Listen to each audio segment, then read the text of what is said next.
This is the Jack Murphy Podcast. Here's your host, Jack Murphy. Yeah, my kids both thought I was lying to them, but I told them that when I was a kid, in the summer, in little Cedartown, Georgia, where I grew up at, we went out in the mornings with our banana bicycles, John, and we rode our bicycles all over town, no worries. I mean, miles and miles and miles. But late in the afternoon, in the summertime, somebody would find them, and I don't know how we would all converge on the same spot, but there was a pickup truck that belonged to the city of Cedartown, and it was pulling a trailer behind it, and it was putting out a fog of mosquito spray behind it. And I mean, this stuff, it was like being in a cloud. Once you got in it, you couldn't see crap. Yeah. And we would ride in that fog for an hour or two, just following it around. Yeah, we used to call that the DDT game. We would play. Let's follow the DDT truck. I mean, I don't know what it was, but I'm sure it was some sort of poison. And the city just merrily drove it around and and there'd be 20, 30 kids in the pack following the truck.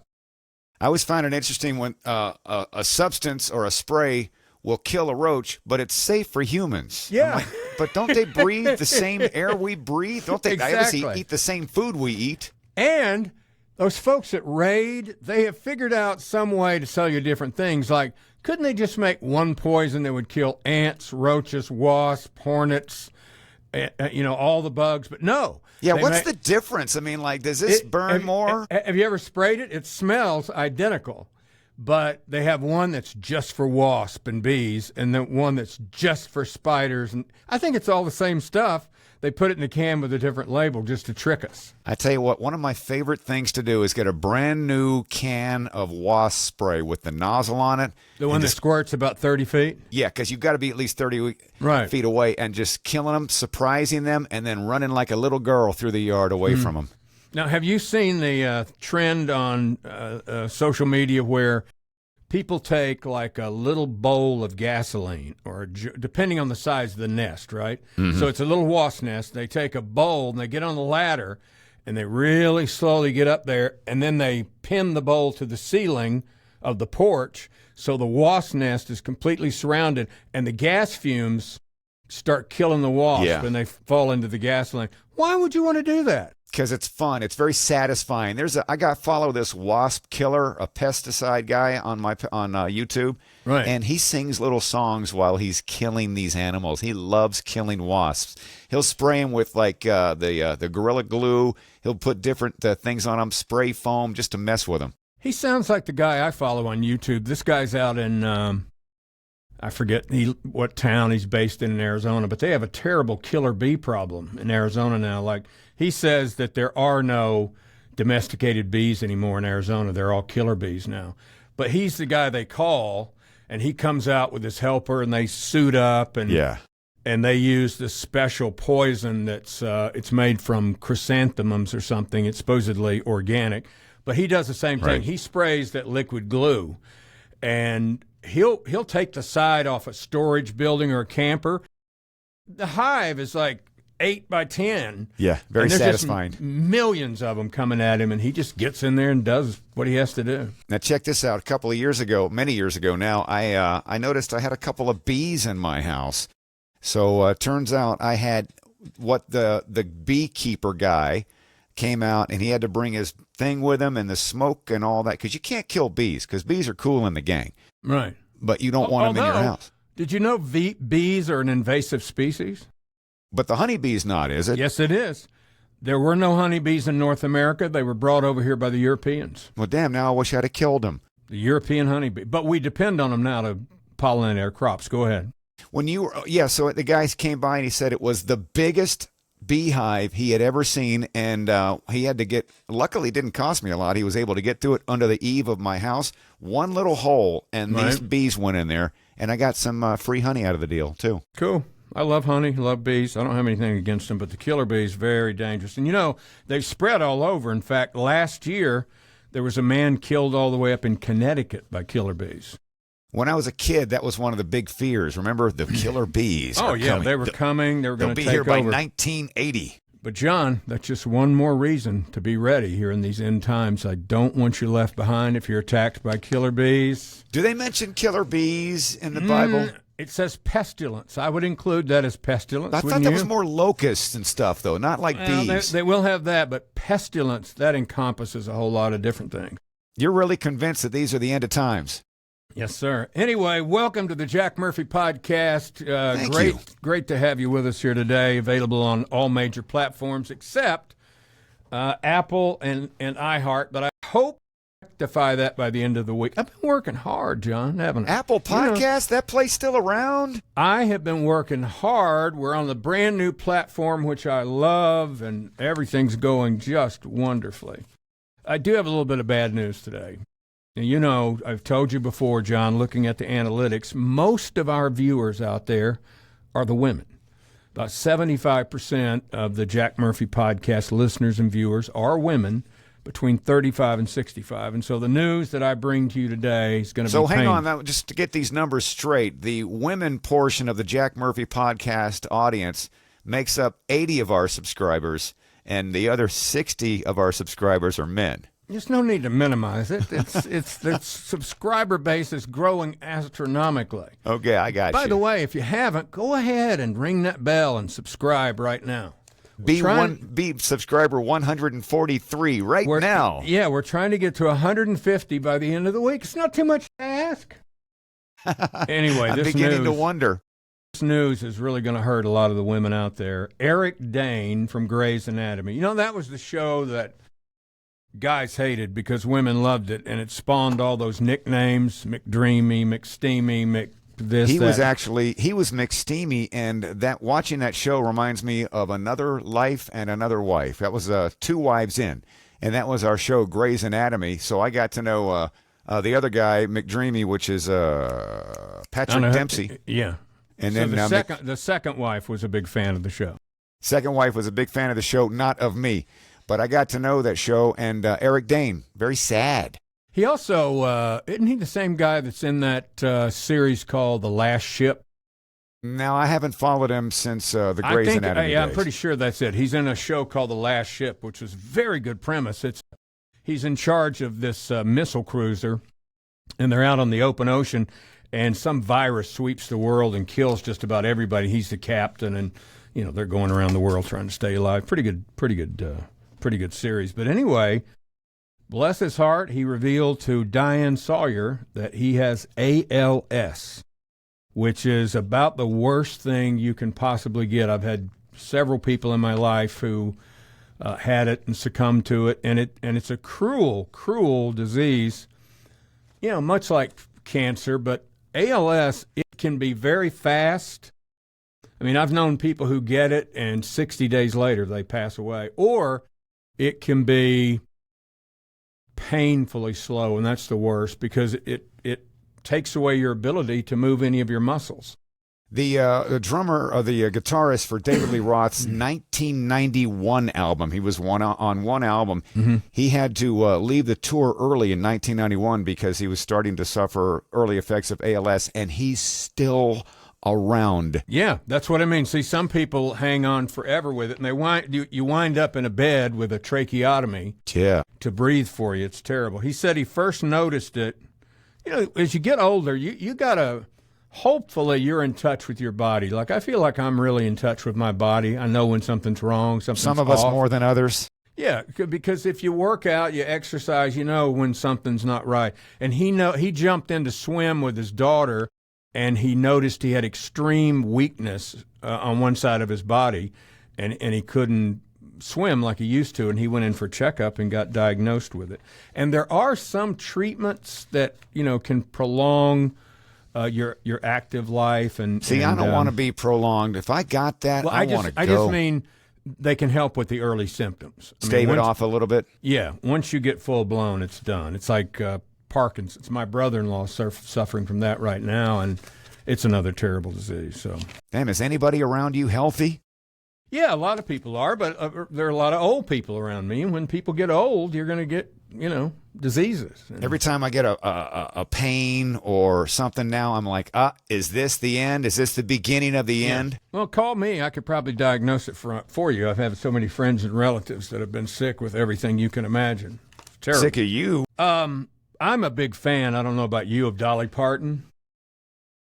Do you like Dolly? I'm aware of Dolly Parton. I know there's a whole Dolly craze, sort of like there was a Betty White craze. Everybody just loves Dolly. She's all right. I'm not, I would never buy a Dolly Parton album. I'm not a fan of her music. I just like her as a person. I'll give you that. I'm the same way. She seems very honest, very genuine. I've been to some of her. I went to a cool thing years ago with my kids. We were in Myrtle Beach, and she has a theater down there.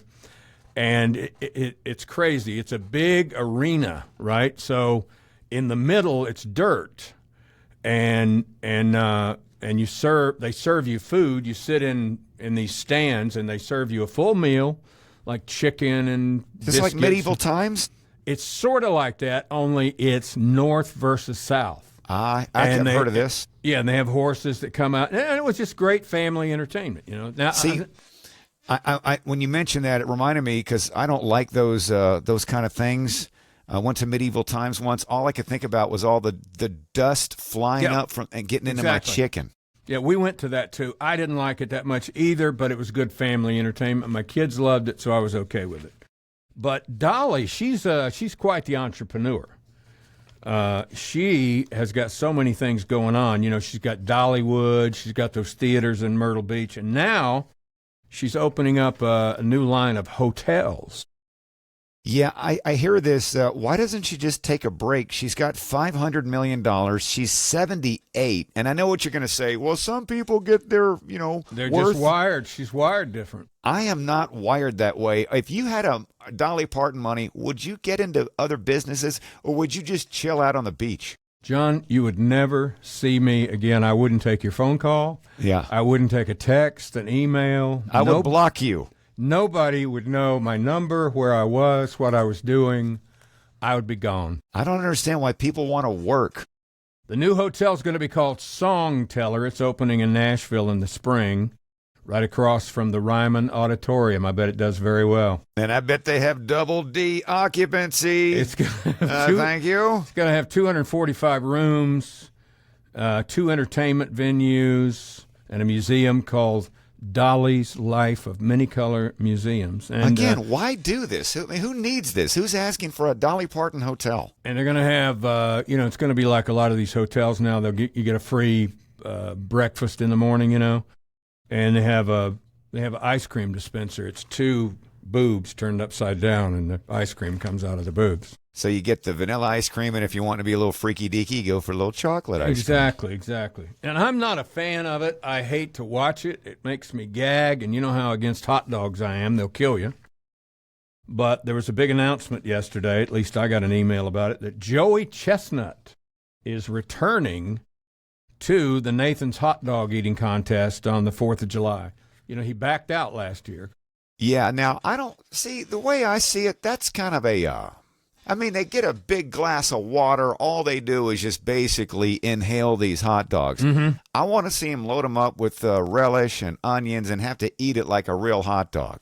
Yeah. Because if you want to get technical on it, you could blend it in a blender, puree it, and just drink the hot dogs. I almost gagged when you said that. Please don't say that. It sounds so gross to me. Well, eating 90 hot dogs in 10 minutes is gross anyway. I can't believe he's still alive. He, taking in that much of a bad food, I just can't imagine it.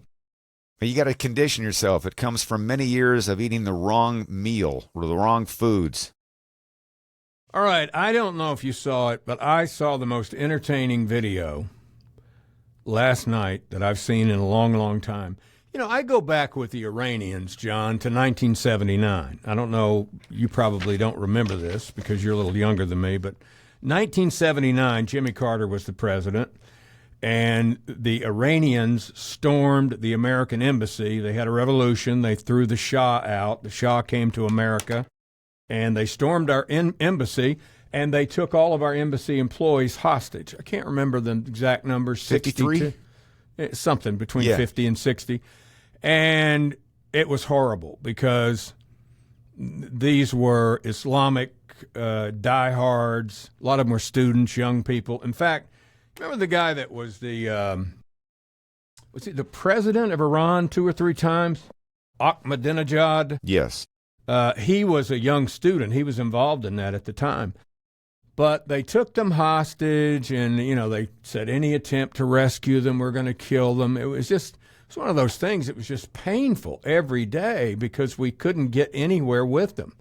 And we had Jimmy Carter, and Carter decided rather than have a war, he came up with this plan with the military to rescue the hostages. And it was a complete and utter fiasco, just a disaster. They flew these helicopters out into the desert outside Tehran, and they were going to take this force into the city, get the hostages, and bring them out. And on paper, when I read about it at the time and afterwards, you looked at it, I didn't see how it was ever going to work. How do you take a few squads of Rangers into a city and grab 60 people and bring them out without the Iranian army, killing everybody? But anyway, it didn't work because one of the helicopters hit the other one, and all the helicopters blew up and burned. And I do remember that. We lost some military people in that, and they stayed hostages. It was Reagan who got them out. In fact, I don't know if you remember this, but during Reagan's inauguration, they were showing a split screen, and on the other screen there was a plane taking off with the hostages and bringing them home. I do remember that because I was 8 years old when Reagan was elected over Jimmy Carter back in '81. So I remember that day, not knowing the whole political of it, but I knew that there was a thing about hostages, and so I do remember that. But anyway, my point is, even back then, every time you saw an Iranian spokesman on television or you saw the original Ayatollah Khomeini, boy, the OG. He was a real bastard. Anyway, anytime you saw them, it was just angry, violent, terrible rhetoric towards everybody. It was death to America, death to Israel. It was just death to it's a death cult. That's what it is. They were death to America before death to America was cool. Yeah, this Shia version of Islam is a death cult. I mean, it just is. And over the years, since 1979, nothing has changed. Whether it's the president talking or the supreme leader, it's always the same.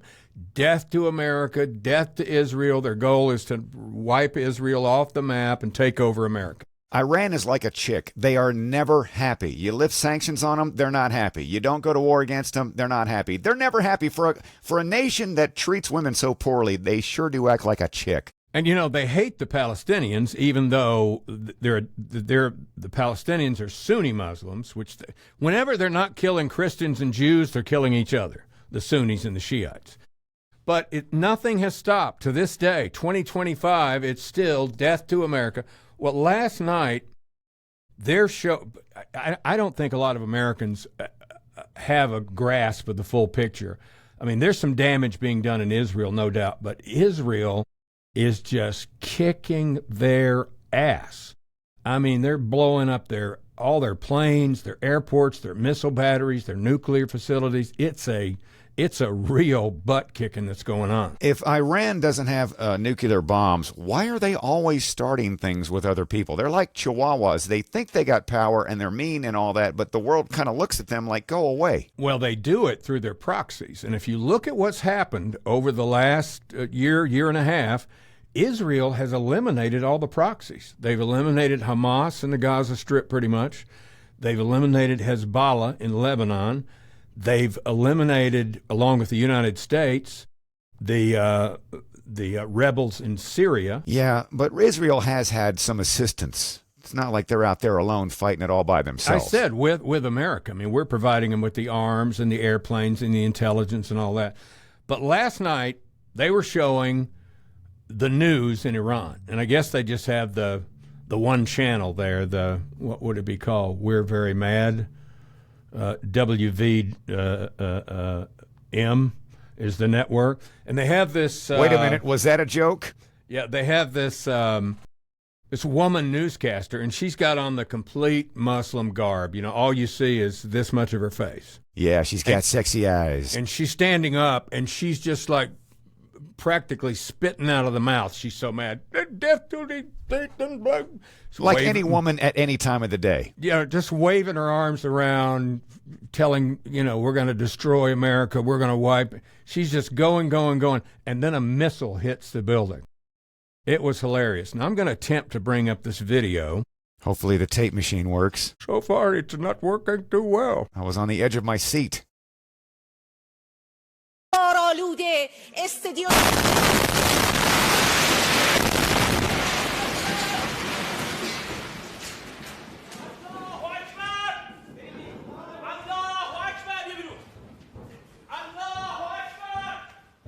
She runs away. It was awesome. Absolutely awesome. She could have gotten hurt. Somebody could have put their eye out. Well, I don't care. I don't have a problem with it. I don't care if everybody in the death cult gets gone. They're never really happy, though, if you think about it. And it's not just propaganda. It's not like we hear that they're not happy. We know they're not happy. There's no reason to be. The people aren't happy. You remember when, here's the thing. It would be like living in America if a bunch of really super fundamentalist pastors had legal authority over your life. They have this group of mullahs that are under the supreme commander. Because didn't Iran used to be very open society and the women were allowed to go to college and all that? Go back and Google Iran in the 1960s and 70s. Yeah. It was a very progressive place. They wore, Western clothes. They had great universities. They had great resorts.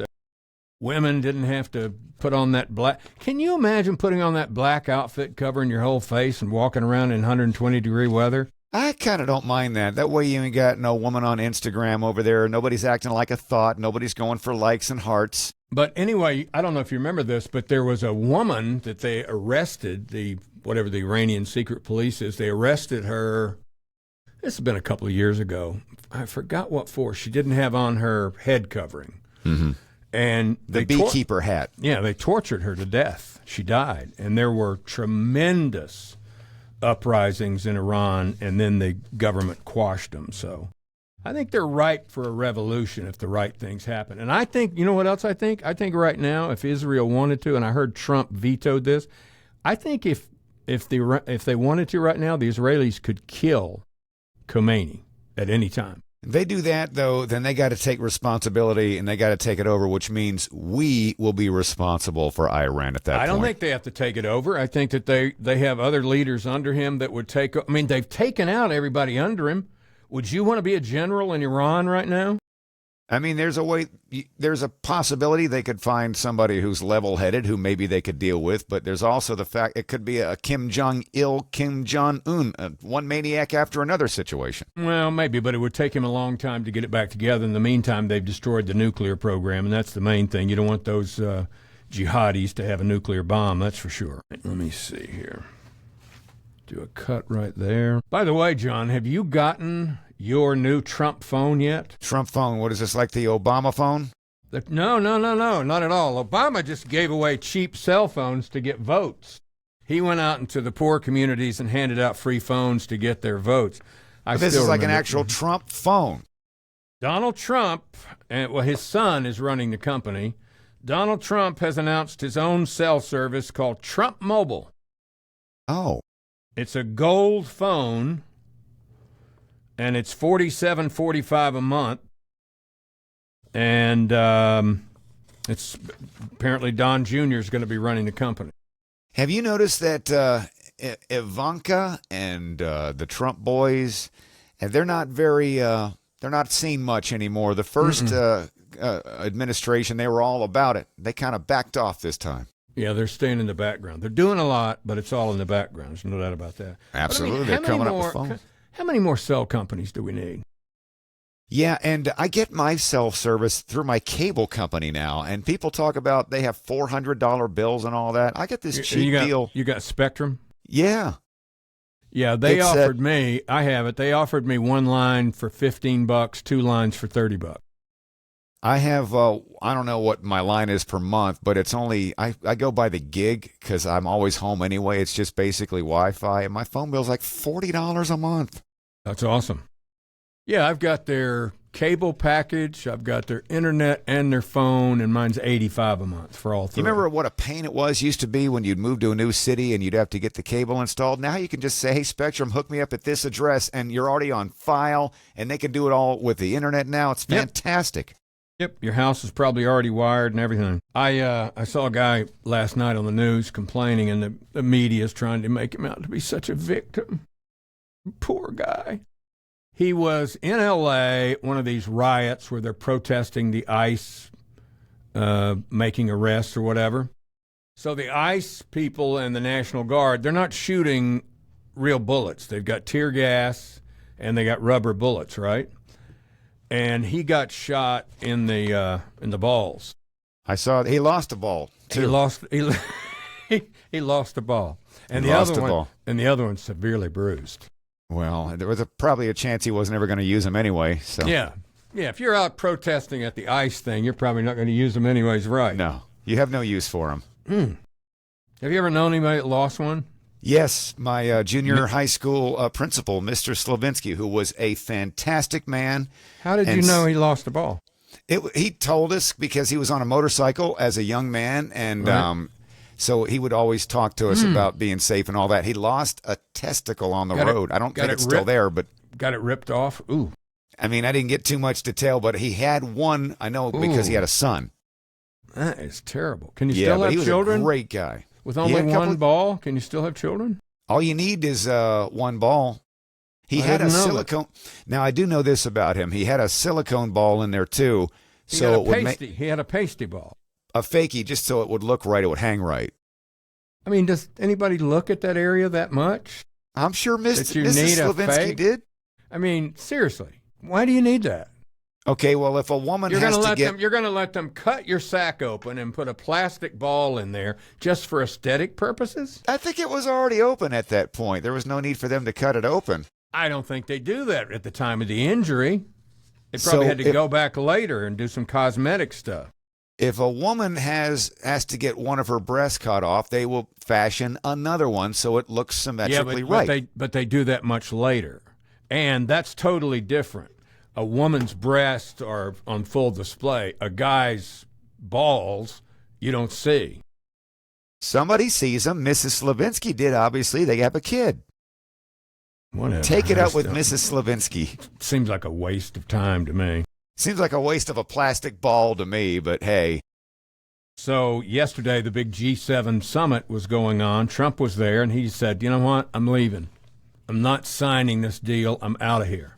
And that's the move, man. I want to be able to work in a job when I can just walk out when I'm not happy. Yeah, I mean, he has the 7 biggest leaders in the world there, and what does he do? He just walks out. He said, I don't like the deal. I'm not signing it. You know why? And he's right, because the deal was to just let the Iranians keep developing uranium, but to let them inspect. And that's never worked. That's not going to work. It's never worked. They've always lied. They've always snuck around, built secret places for it. He said they're not going to enrich uranium, period.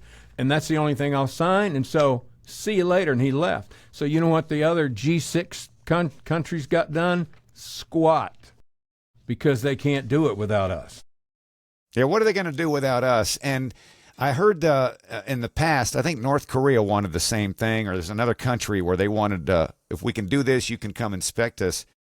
That's the equivalent of when you're a kid and your mom sends you to your room, and when you come out, you go, can I come out? And she says, are you going to be good?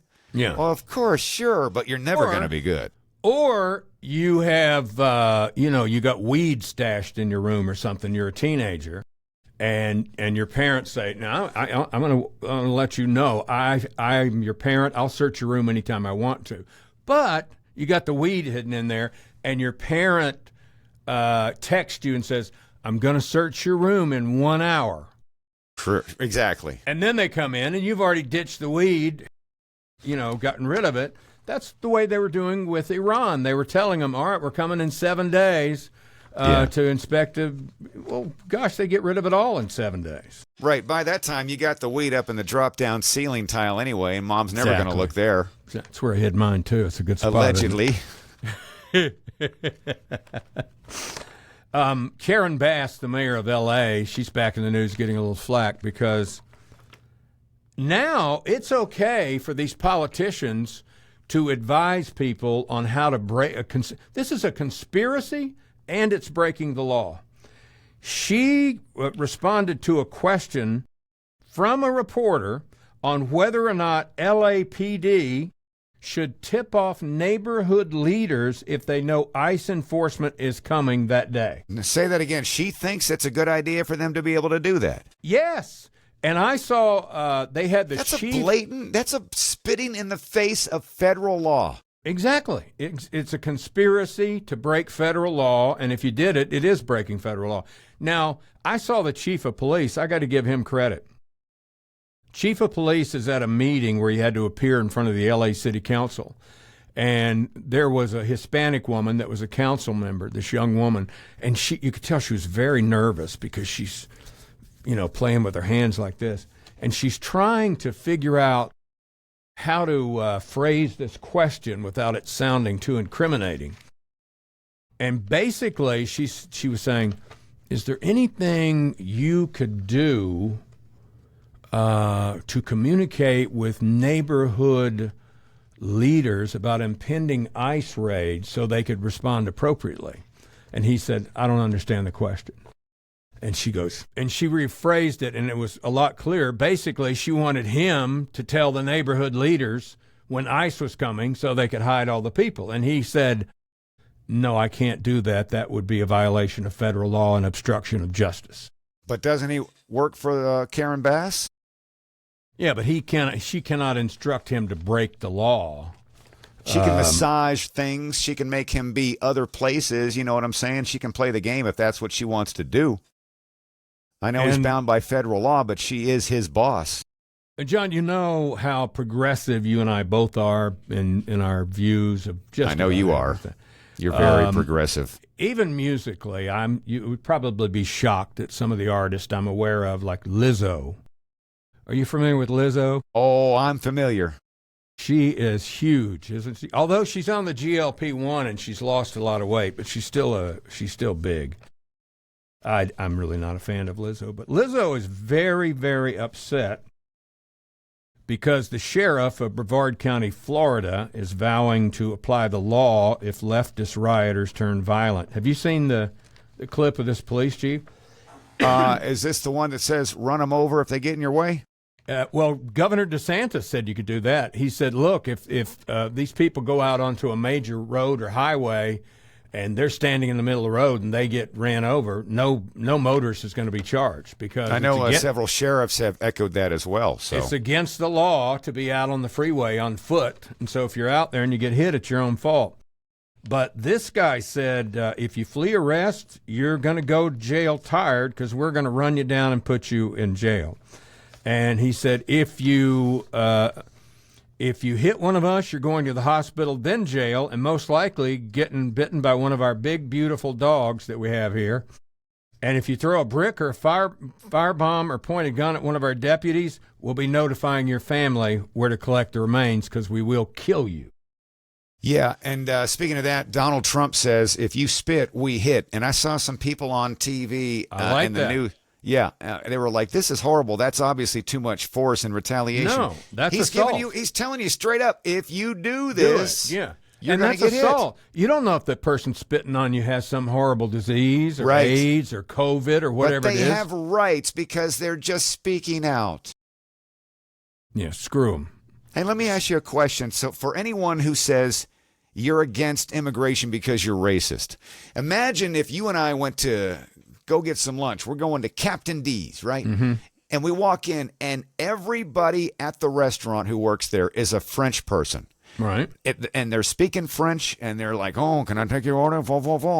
And would it be out of line for us to say, what are y'all doing here? Well, we just decided to leave France, and we all moved here, and we're all working here. We would say something. It wouldn't mean we're against the French. That's what this is all about. It has nothing to do with racism. If it was if we had 50 million Russian immigrants in the country, it would be a problem. If we had 50 million Norwegians. I am not opposed to immigration. What I'm opposed to is opening the border and letting millions of people flood into the country who we know nothing about. We know nothing about their background. We have no ability that we know of to add anything to our society. And we wind up putting them on, public assistance. Sure. And welfare. They're getting health care. They're getting food. They're getting housing. They're getting hotel rooms. They're getting airline tickets. That's what Americans are mad about, not immigration. It's the massive illegal immigration.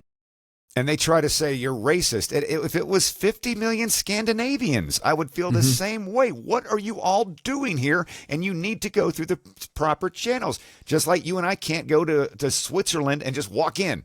Hey, we're here, and now you got to give us a hotel room and something to eat. They would kill us. They would drown us in chocolate. So why are we expected to? And they make it seem like we're so terrible for it. But if you go to any other country in the world, you got to have a passport. You got to go through customs. Right. There's an amount of time that you can stay. If you don't, they're going to come and get you and kick you out of the country. But for some reason, we're supposed to just be nice because it used to be Mexico and we stole it from them. No, we didn't. We won a war. And we also gave them a bunch of money. We also gave them a bunch of money, too. All right, John, I think that's going to wrap up the Jack Murphy podcast for today. I think we've covered as many of the world's problems as we possibly can. And I just want to urge you again, before it's too late, subscribe. Time is running out. Subscribe to the podcast, like it, and share it with like-minded people that you'll find out there, either on your social media, on your phone contacts. Share it. Share the good news of the Jack Murphy podcast. We're going for 150 subs by the year's end. No, by the week's end. Oh, okay. I thought so. By Friday, I want to be at 150 subscribers. Friday of which year? This year. Okay. Thanks for watching the Jack Murphy Podcast. Remember to like, subscribe, and ring that bell. Go ahead, ring it. Get alerts when a new episode drops, and tell your friends about the Jack Murphy Podcast. But only the cool friends, please. Tune in next time for another episode of the Jack Murphy Podcast.